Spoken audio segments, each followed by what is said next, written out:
É um prazer muito grande estarmos aqui reunidos na nossa igrejinha. Vamos pedir a Deus que a paz de Deus esteja sobre nós. Amém. Né? Que nós possamos desenvolver realmente todo o nosso amor que nós temos uns para com os outros, um amor aprendido no decorrer das décadas que nós procuramos servir ao Senhor. E na oração, né? Que nos fortalece cada vez mais. Aos irmãos virtuosos também, né? O nosso bom dia, hoje, dia 27 de agosto de 2022. E eu gostaria de trazer um tema para a nossa palestra de hoje. O tema é: qual a nossa posição nos planos ou nos pensamentos de Deus? Mas, antes de abordarmos este plano, eu gostaria de fazer aqui uma proposta para os irmãos aqui que estão na nave, né? E os irmãos de longe não vai dar para propor para eles, mas vocês acompanhem. Eu vou pedir aqui ao nosso irmãozinho Davi que distribua um contrato para os irmãos. E eu vou fazer uma proposta para os irmãos. Davi, pode ir. Estamos aqui, o Davi está distribuindo.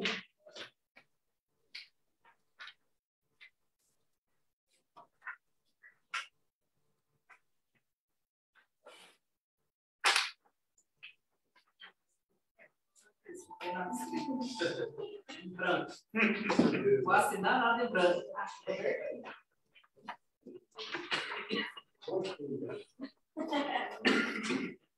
Todos receberam? Então tá ótimo. Obrigado, Davi. Irmãos, eu gostaria aqui de propor aos irmãos, nesse contrato que os irmãos estão vendo, vai ser um contrato de confiança. E eu gostaria que os irmãos assinassem esse contrato em branco.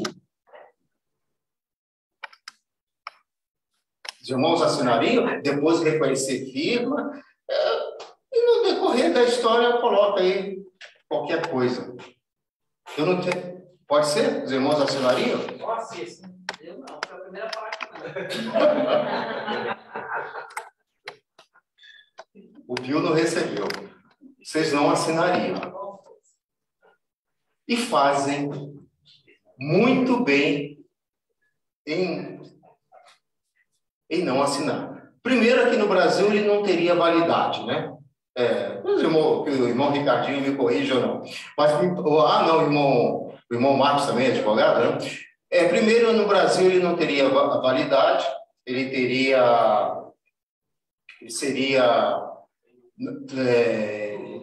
não seria, como diz, reconhecido por um juiz e mostrariam segundas intenções, ou diria-se de má fé, né? Isso é má fé. Mas, e se um ser oferecesse para nós um contrato em branco? Vocês assinariam? Vamos ver Jeremias, irmãos. Jeremias, no capítulo 29.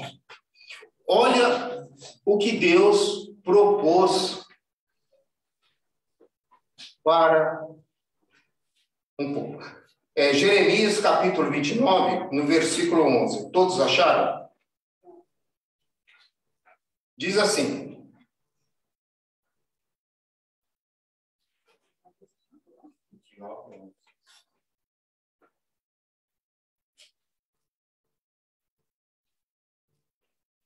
diz assim: porque eu bem sei os pensamentos que tenho a vosso respeito, diz o Senhor, pensamento de paz e não de mal, para vos dar o fim que esperais. Esse contrato que eu passei para os irmãos. 29:11? Isso. É Jeremias. Esse contrato que eu passei para os irmãos.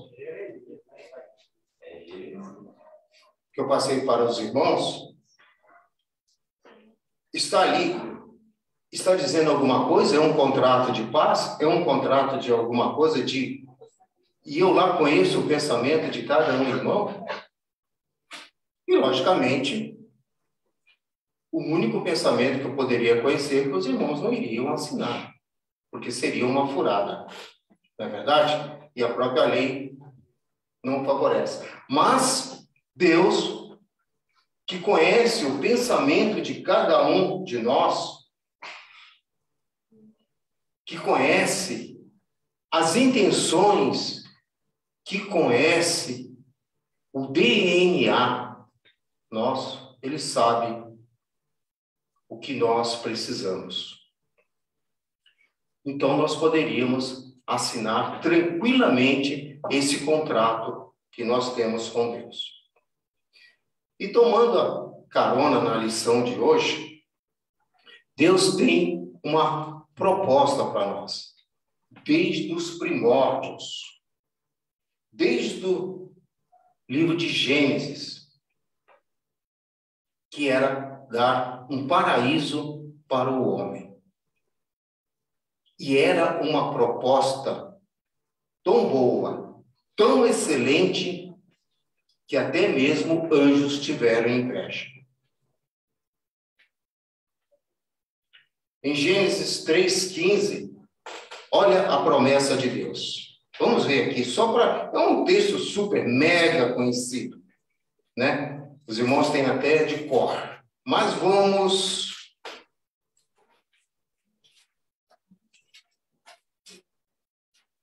fortalecer mais. Gênesis capítulo 3, versículo 15. Que diz assim: E porém inimizade entre ti e a mulher, e entre a tua semente e a sua semente. Esta te ferirá a cabeça, e tu lhe ferirás o calcanhar. Olha a promessa do Cordeiro aqui, que Deus iria restabelecer este paraíso que foi perdido por Adão e Eva. Agora, só que tem um detalhe. Nós podemos estar nesse contrato de Deus. Nós podemos usufruir de tudo aquilo que Deus nos oferece. Nós temos que dar uma chamada contrapartida. Mas muitas vezes nós não sabemos a nossa real posição. E eu vou fazer uma ilustração, irmãos. Numa obra, nós temos aqui no Brasil, que é o sistema de tijolos, né? Vamos supor que está usando tijolos. Vai se construir um sobrado. Quantos milhares de tijolos vai num sobrado? Um sobrado de 400 metros. Quantos tijolos vão, irmão? 4.000. 4.000? Depende da quantidade de cômodos. Depende da quantidade. Mas os blocos... Quase que é 4.000. Quase que são 4.000, né? Então, vamos supor, 4.000. Agora eu vou fazer uma pergunta. O engenheiro faz lá o planta, né? O efeito lá, a carga, é feito todos os preâmbulos, né? Desta obra. E chega um caminhão de tijolos. Tijolos lá é colocado e vai ser feita a execução. E vem escrito assim, na planta, qual tijolo, se é o tijolo 1, tijolo 2, tijolo 5, que primeiro ele já não vem numerado, que vai em determinado ponto da obra. Vem isso escrito? Não vem. Então, quem é que escolhe os tijolos? É o pedreiro, né? Ele vai assentando, vai jogando argamassa. Então, vai um tijolo aqui, outro lá, um é cortado, um outro é quebrado. Então, ali no final das contas, nós não vamos falar de perdas, tá? Não vamos contar com perdas, né? Mas, no final das contas, aquela obra ficou pronta e cada tijolo está fazendo a sua função. É a mesma coisa nós, irmãos. Vamos partir desse pressuposto. Cada um tem a sua função. E vamos para um exemplo mais moderno, um quebra-cabeça. Num quebra-cabeça é feito, os irmãos conhecem, vocês já montaram quebra-cabeça? Então tem quebra-cabeça de 10 peças, 200 peças, até quebra-cabeças de milhares de peças. E todas as peças são montadas no seu devido lugar. E quem é que sabe aonde vai as peças? É o projetista, quem bolou aquele quebra-cabeça. Para as crianças, né, temos o tal de Lego, né, que é montado, né? O Lego tem uma diferença. Então, no quebra-cabeça normal, de cartolina, aquele negócio todo, é montado e cada peça tem a sua função. Já na montagem do Lego, das peças, tem peças ambivalentes. Dependendo do que você monta, tem peças, irmãos, que podem servir para várias funções. Então, você usa da sua criatividade para colocar determinadas peças na montagem. Você pode montar qualquer coisa, né? Uma carreta, um cavalo, não importa. Aí você escolhe, você determina. Então, passando para os planos de Deus, Deus tem um propósito, não importa o material que ele usa, Deus tem um propósito. E nós somos a peça desse quebra-cabeça. Então, esse móvel, né, esse quebra-cabeça montado por Deus, é o que é melhor para nós. E na nossa vida, irmãos, nessa contrapartida que nós temos que dar, nós vamos ver aqui Provérbios 16:3. Vamos ver aqui 16:3 para nós entendermos mais ainda.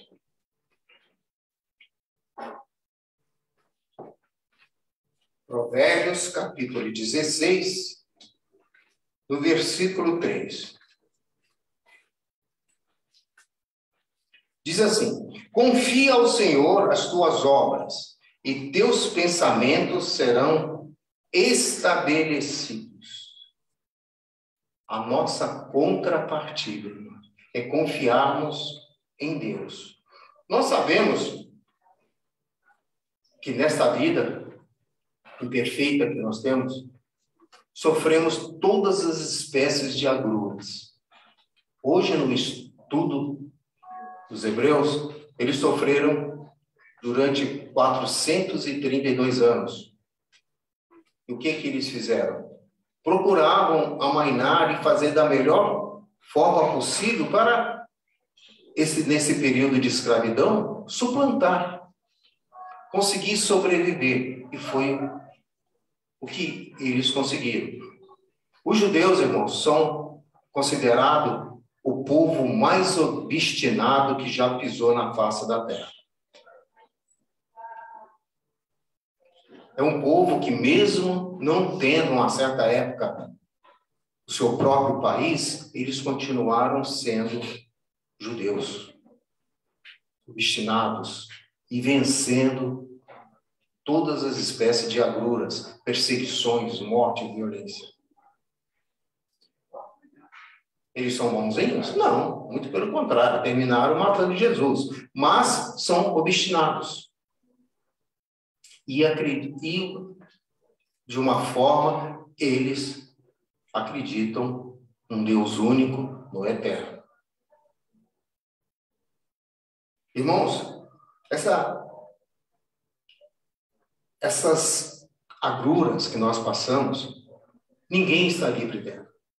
Lembremos também que até mesmo Jesus passou por isso. Mesmo servindo a Deus, se passamos por esse refino, nos fortalecendo, nos fazendo mais perto de Deus.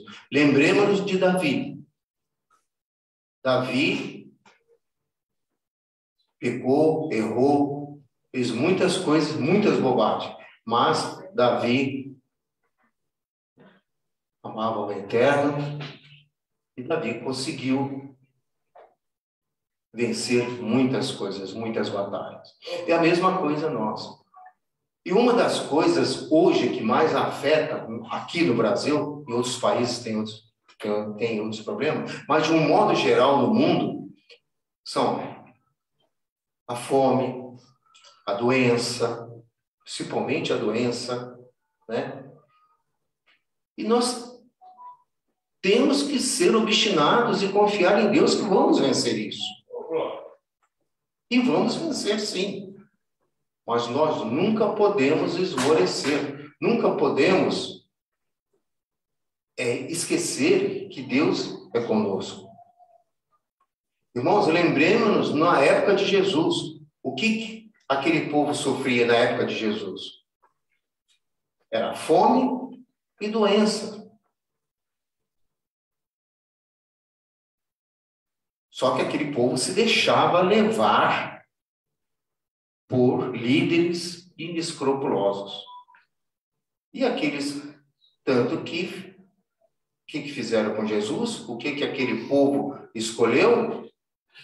Quando estava para Jesus ser crucificado? Preferiram um ladrão, que era Barrabás. Nós não, logicamente, tinha aqueles que não concordavam com aquela massa. Então, o que nós não podemos nos deixar, nos envolver por essas agruras que nós temos no mundo? Vamos ver aqui um outro texto, Provérbios 19, 21. Provérbios, capítulo 19, no versículo 21. E diz assim, todos acharam? Diz assim: muitos propósitos há no coração de quem? Do homem. Porém, o conselho do Senhor permanecerá.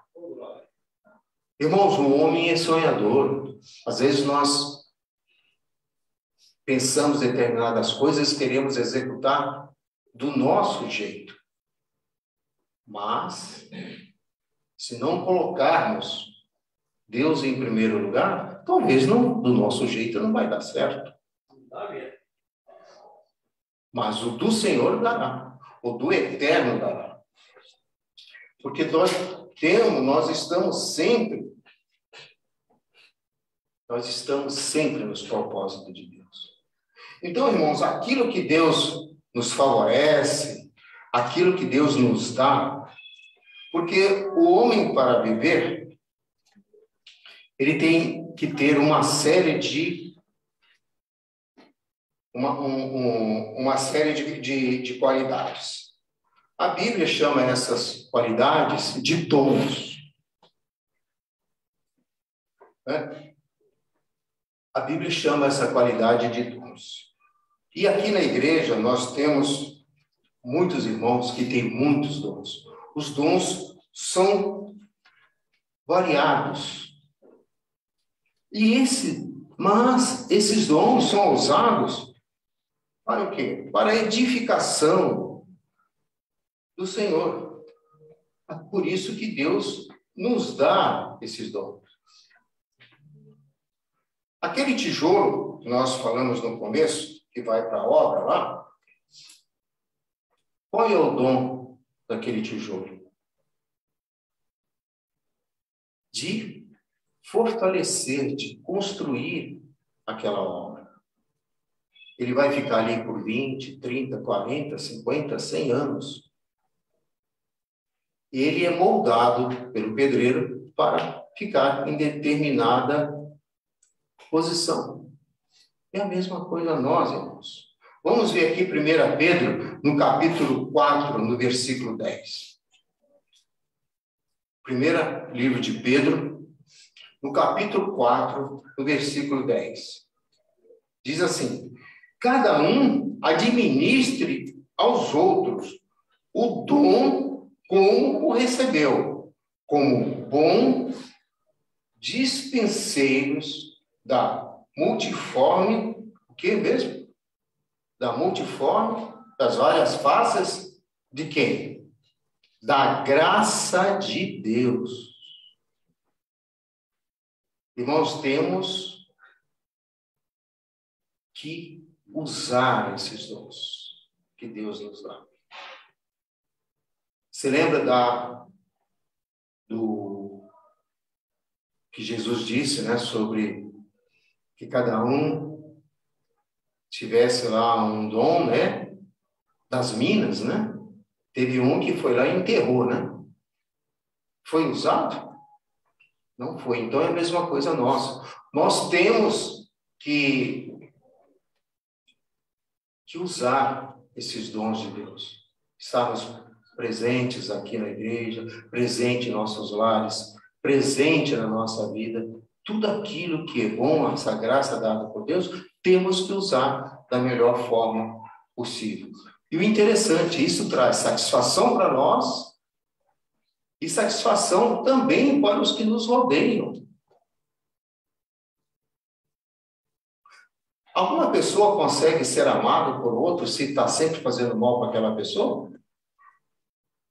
Um casal, por exemplo, né, se o marido só briga com a mulher ou a esposa só briga com o marido, né, isso ali vai ter uma vida boa, vai ter uma vida eterna, vai ter uma vida de satisfação? Logicamente que não.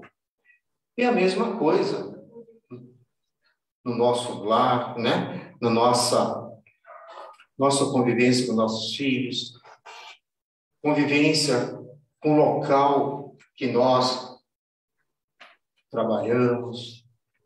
Nós temos que usar esses dons. E esses dons não é dado somente para quem é cristão, é dado para todo homem. Então vamos usar o dom para o bem.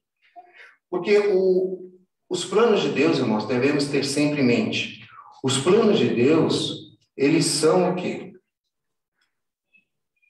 Os planos de Deus são infinitamente maiores do que os nossos. Infinitamente maiores do que os nossos.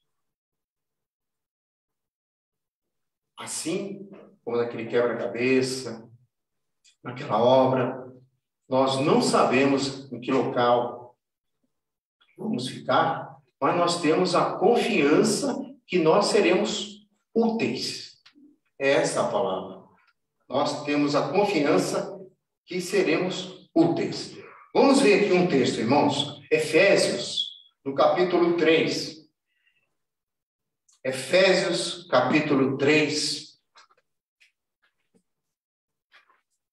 No versículo 20 e depois o versículo 21, que diz assim: ora, aquele que é poderoso para fazer tudo muito mais abundantemente, além daquilo que pedimos ou pensamos, segundo o poder que em nós opera.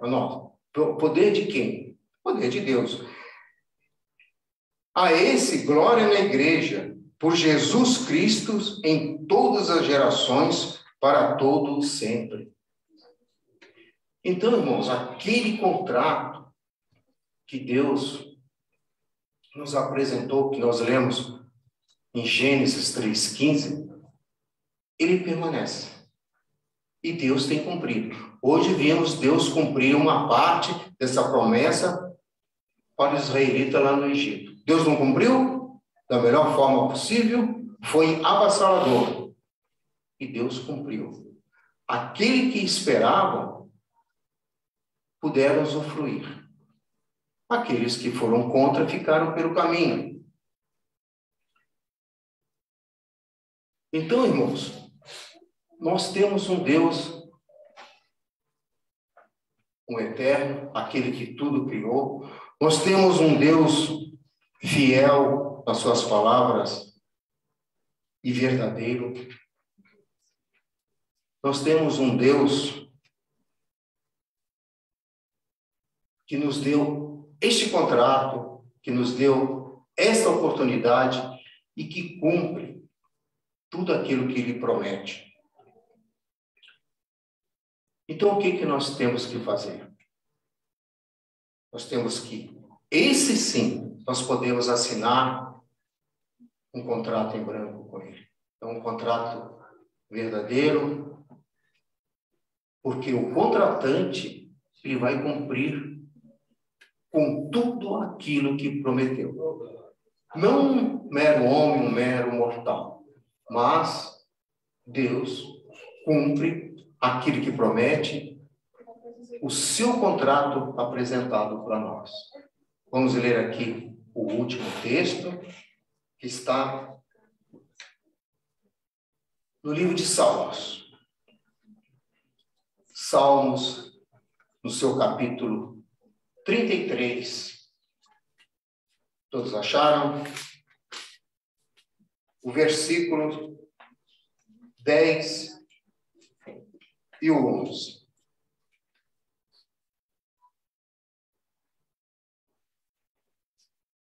Diz assim: o Senhor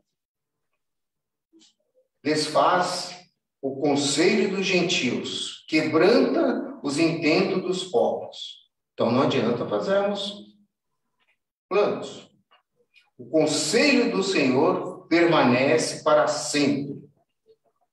Os intentos do seu coração de geração em geração. O manual desse contrato de Deus está aqui.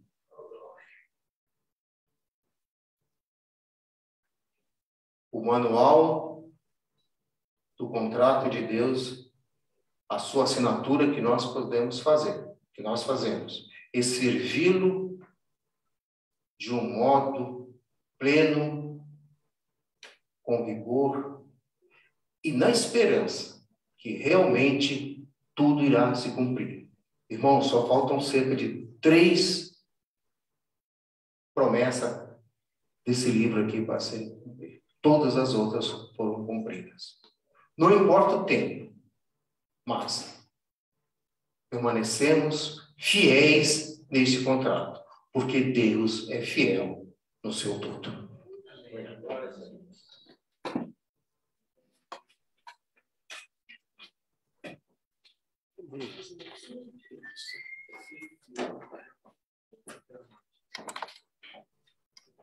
Aqueles que puderem, vamos colocar de joelhos para agradecer ao Senhor.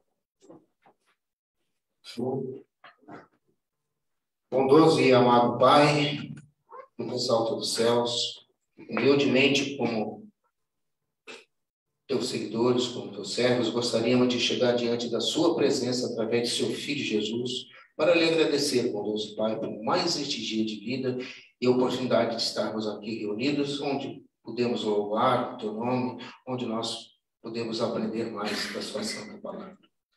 Bondoso Pai, te pedimos a sua ajuda para que, Senhor, nos dê força para permanecermos sempre fiéis, nos fortalecer cada vez mais, bondoso Pai, pois o Senhor é a nossa única esperança neste mundo que vive tão atribulado.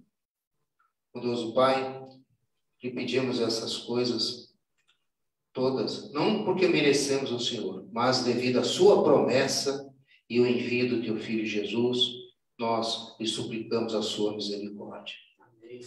Bondoso Pai, ao término desta reunião, queremos também que o Senhor abençoe a nossa refeição, que nós iremos tomar,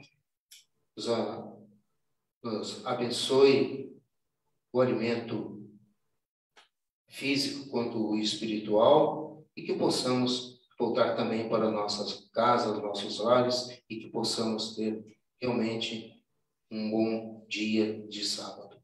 Senhor, tudo nós lhe pedimos, não por nosso merecimento, não porque nós merecemos alguma coisa do Senhor, mas nós lhe pedimos e lhe imploramos sempre, em nome daquele que tudo merece, que é seu amado Filho, Cristo Jesus. Amém.